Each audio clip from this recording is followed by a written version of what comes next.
Hello, everybody. Welcome. It's Sarah Haas here with the Boss Body Podcast. Thank you so much for being here today. I am excited about this episode because I have a special guest, Karen Putz. And yes, she likes to make jokes about her last name.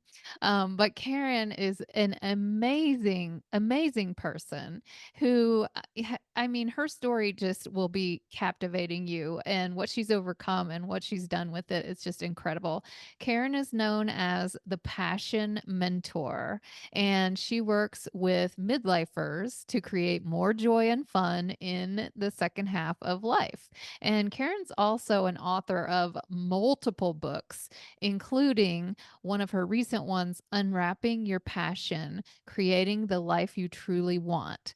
She's a Mind Valley coach and a passion test coach. And she has also been featured on The Today Show, CNN, PBS, ESPNW, and the Oprah Magazine. So I am so happy to have you here today, Karen. Thank you for coming on to talk to us.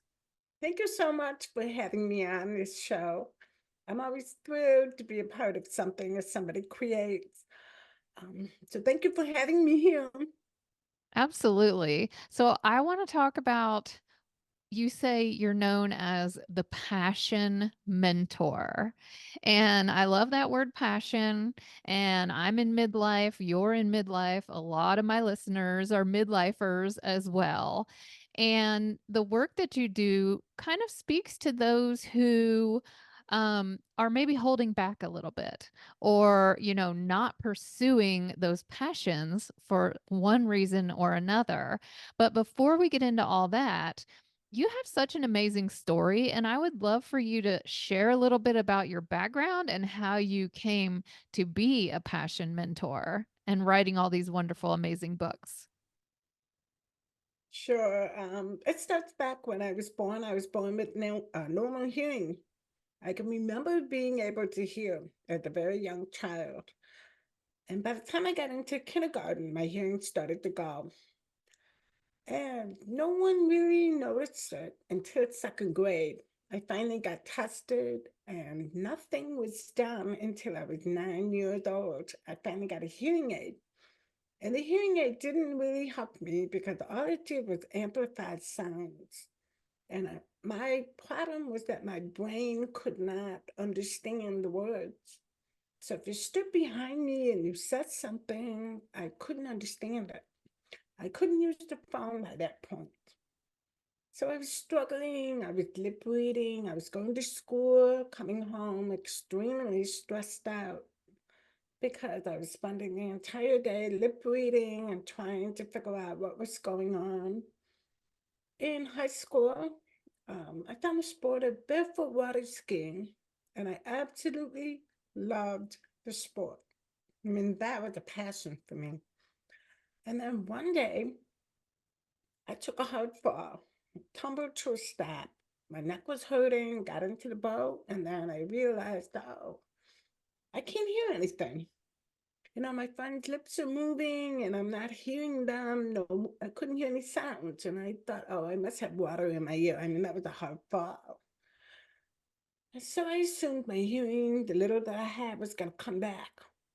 And it didn't.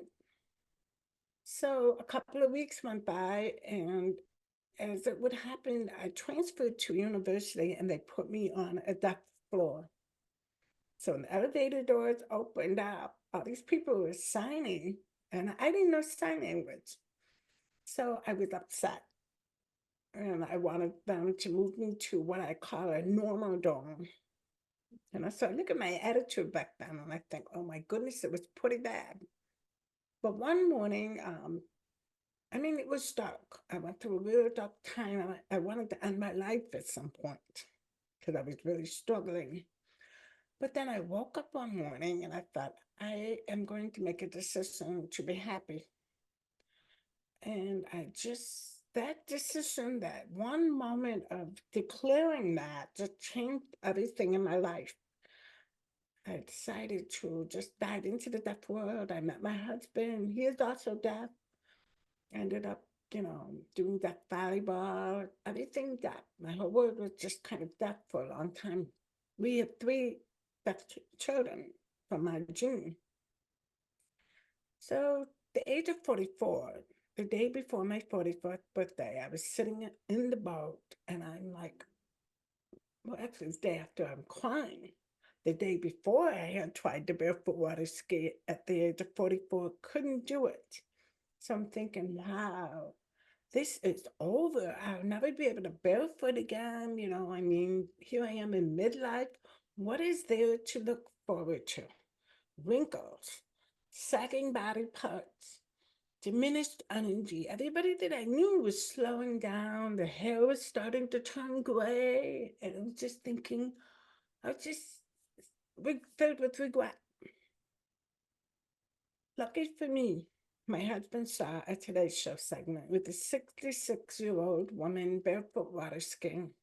And Judy Myers and I became friends. She invited me down to Florida, and I met the world barefoot champion. He got me back on the water on my first try. And so I competed for 4 years, and I trained with all the world barefoot champions and became, a top-notch barefooter, doing things that I couldn't do even when I was a teenager, like barefoot backwards on one foot with my hands in the air, something I could never imagine doing. But what this taught me is that passion is a gift within us. It's within us. We have to unwrap it.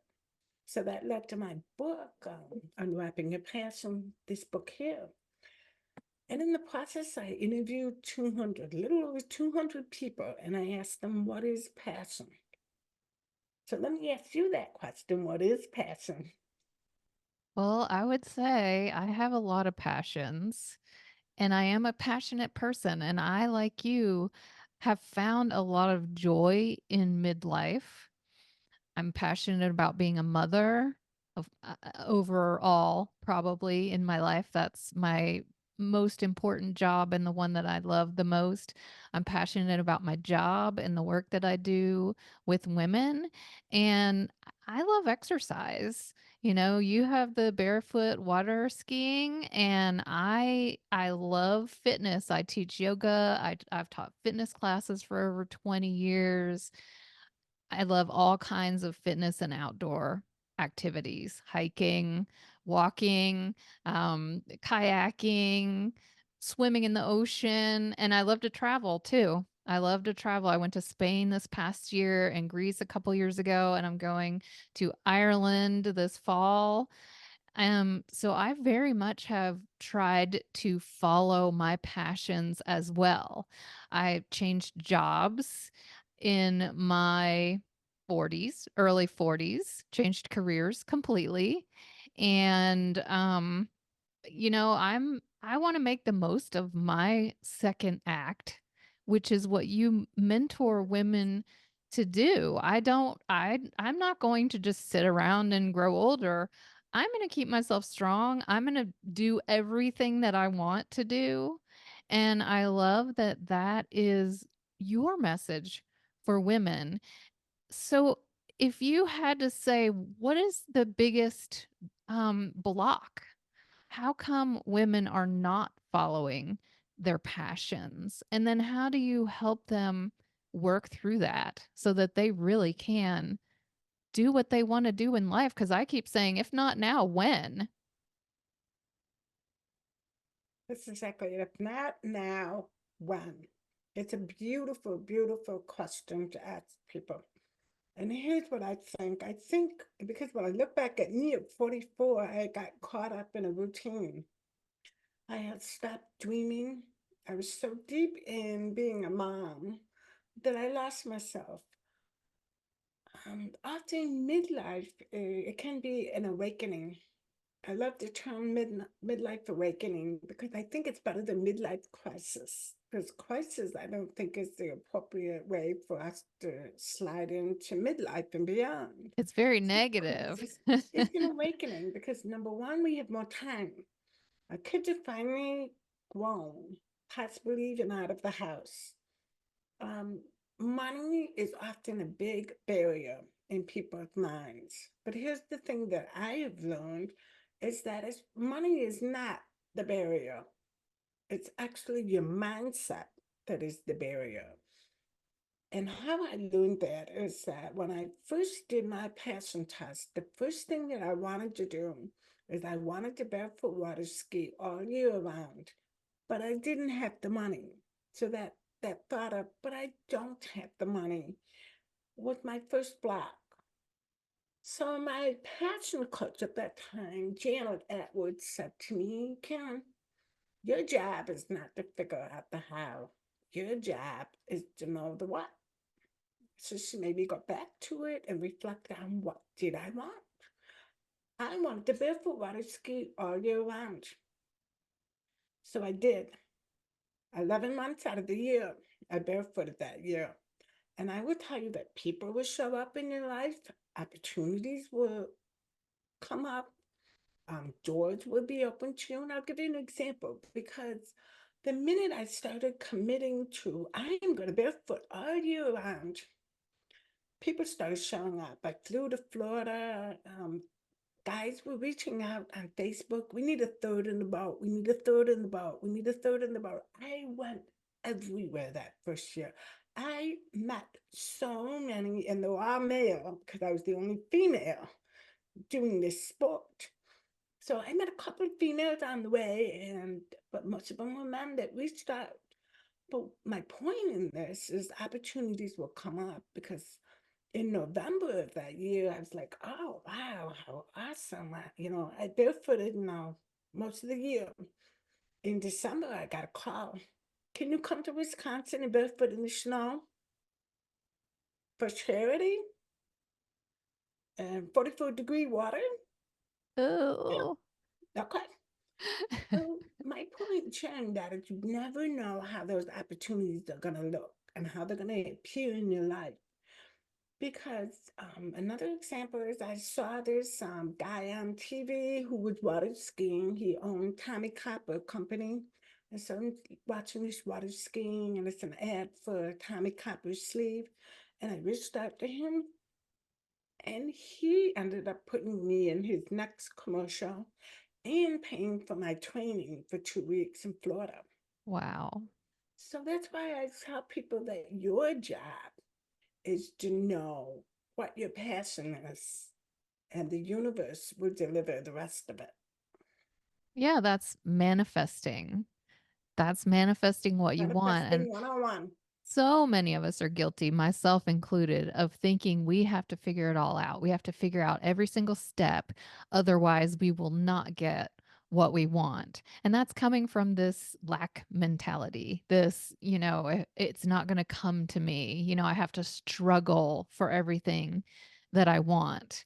And I think that's beautiful. You're saying declare it, declare what you want to the universe, and things will Mhm. happen.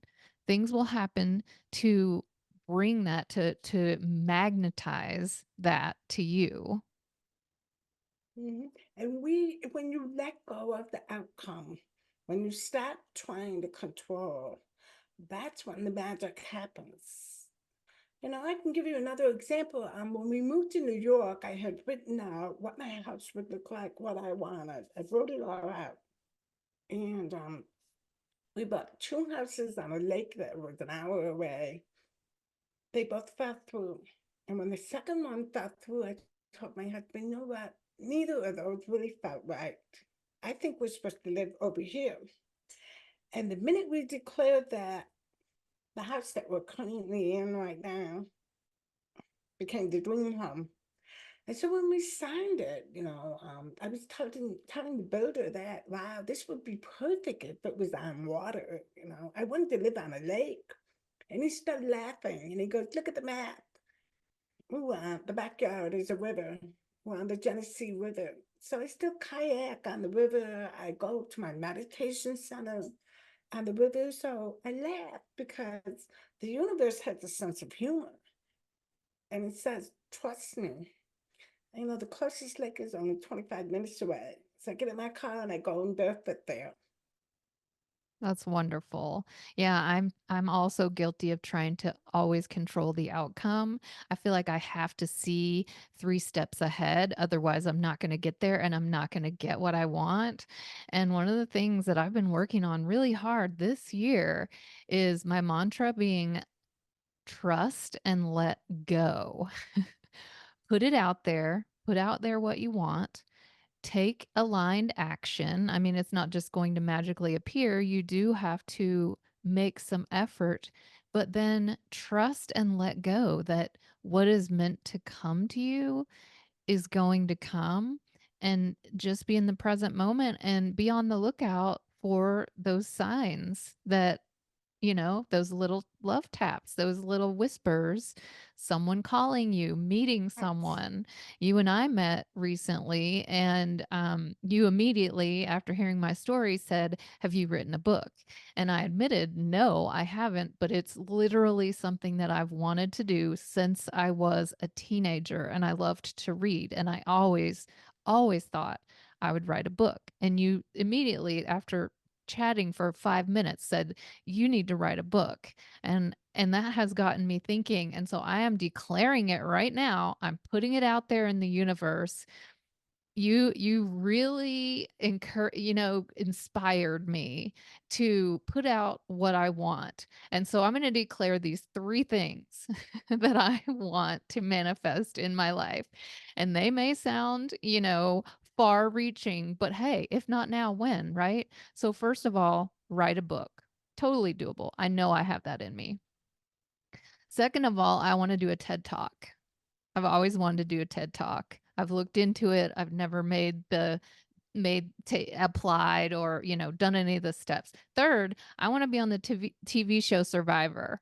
I've wanted to be on it since it Okay. started. I'm pretty tough for my age. I feel like I could totally, and I'm a breast cancer survivor already. So, those 3 things I am going to manifest in my life. So, everybody be on the lookout for my book, for my TED Talk, and for me being a contestant on Survivor.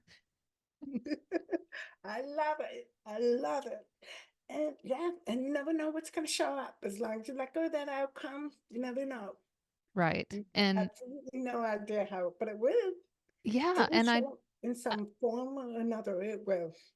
I love that you've made this your life's work now to help women through that, especially in midlife, because like you said, we kind of tend to feel like, well, the best is behind us. We're past our prime now, but you know what? Now we're in our prime. Now we have time. Now our kids have grown. Now we have usually, in a lot of cases, more financial means because we've been working our whole life.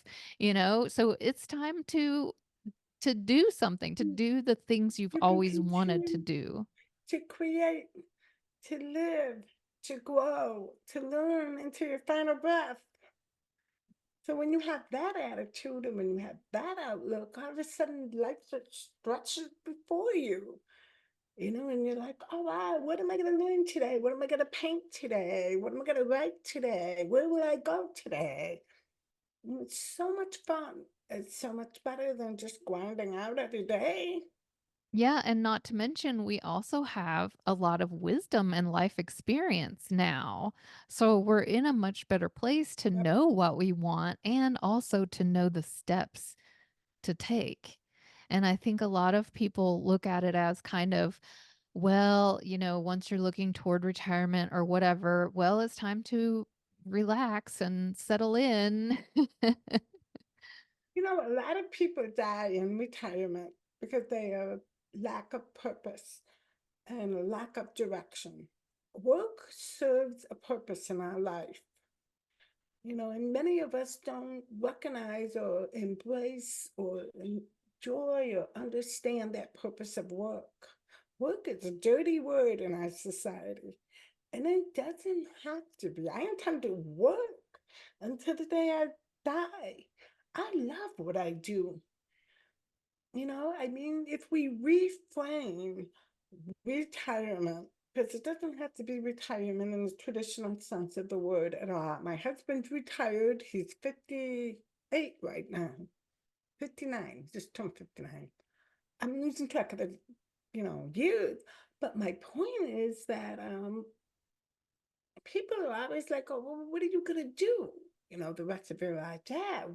What do you want to do? How do you want to define your life? How do you want to live? What do you want to explore?" My husband did his first vision board this year. And I was looking at it and I was like, wow, yeah, I want to do all those things too. So hopefully lots of fun ahead. Yeah, and as you mentioned before, finances are often a barrier in our minds, whether how realistic that is, that depends on your individual situation. But also, I feel like there's a lot of fear or, do I have it in me? Am I good enough to get these things that I want? Is that one of the things that you see a lot in your work? I see that as the number one thing. Yeah. Um, so many people are afraid to even take the first step towards a dream. So much hesitation, so much planning, so much waiting for things to be perfect and right. Um, but here's the thing, we are all on a journey. The procrastination that you're experiencing is putting off your journey. I mean, fear. The only way around fear is smack dab right through it. There is no other way around fear. None. You can't dance around it. You can't. If it's there in front of you, it must be addressed. If it's there in front of you, you must go through it. Because everything that you want is on that other side. And it's just a simple thing, a simple process, but our minds are the biggest barrier. And even I face that sometimes because I think about, if there's somebody out there who owns this really big boat, why not me? What do I have to become to be able to visualize this big boat in my future? And getting between where you are and where you want to be, that's the journey. And usually the fear is on that. You know, I think one of the best things you can do is get an accountability partner, whether it's a coach or somebody who knows you and is not afraid to kick your butt. If you've identified something and it's somebody who can call you out on it and say, Karen, you told me you wanted whatever it is. What did you do today to take steps towards that? Because I have one person who was a thorn in my side, but wow, I get a lot done because of her thorn occasionally poking at me. I can't get around it. I have to tell the truth. Okay, this is what's happening. But that person knows, if I'm dancing around it. And so hold me accountable. That's a great point. I always say it's hard. If there's something that's hard to do, you probably need some support. Really tough to do hard things on your own and finding someone to give you that push. And what you said about the fear, there is no way around it except through it. And I have learned that lesson so many times in my life. And I remember Maria Shriver watching a segment with her who I love her, and she said that growing up, she was taught that fears are what you should go toward, not what you should go away from, because fears make your world smaller and smaller and smaller. And I use myself as an example for that, in that back in my teen and college years, and really in my early working years, I was terrified of public speaking. Terrified. I would shake, I would get in a cold sweat, my voice would shake, I would be afraid I was going to pass out. I would avoid it at all costs. I would turn down opportunities, I would turn down jobs. And then, one day I was like, I feel like I have a lot in me, a lot I need to give, and I am not going to be able to give it unless I break through this fear of speaking. And I started with Toastmasters. I started in, joining small groups where you would share in a group setting and worked my way through it. Now I've been on television, I have a podcast, I do master classes and I'm on all kinds of stages and I That's love fun. it. I love it. And I would nowhere near be able to touch the number of people and do the work that I've been doing if I hadn't broken through that fear because it just makes your world it constricts your world, and if you wanna open up, you've gotta go through it. Another one was my divorce. I was married 17 years, and believe me, there was a lot of fear in facing that, the financial side. We had 2 kids.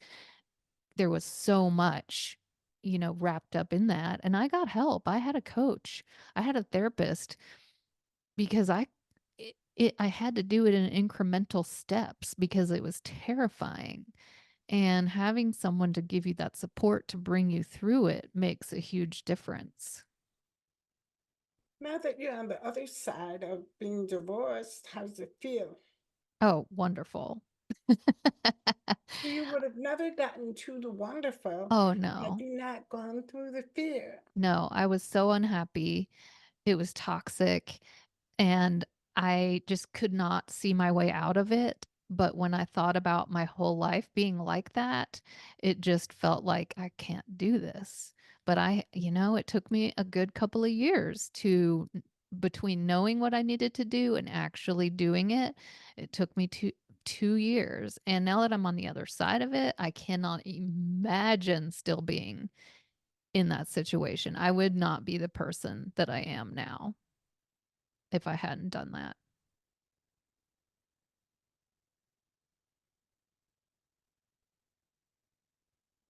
A big wow. It is a big wow. And Yeah, those absolutely. things take courage. Yeah. And Yeah. somehow deep and down inside of you, you've got to grab the courage. Because that's the only thing that will carry you through. Yeah, and that's why I love that that's the work that you do is helping women overcome. Everybody has things that they're scared of, and everybody has amazing potential and joy and passion on the other side of it. So, I just want to thank you for putting that out in the world and for the work that you do. And I'm sure there's a lot of people that want to learn more about this passion project you speak of. So if people are looking for you, where can they find out more information? They can find me on the website. It's www.yourpassionschool.com. You can get my free 22 steps to a passionate life. Download that free. I put everything in there that I have learned over the last 11, 12 years about passion. So like you said, if not now, when? You know, you can have the most beautiful second half of life, no matter where you are in life. Even if you're near towards the end of your life, there are ways that you can tap into the passion that you have inside of you. Absolutely. Thank you so much. I can't stress that enough. If not now, when? Right? So I know that people listening are going to be inspired by your message. I want to thank you so much for being on today. Thank you for having me. All right. Thanks everybody for listening. We appreciate you being here. And until next time, I will see you then.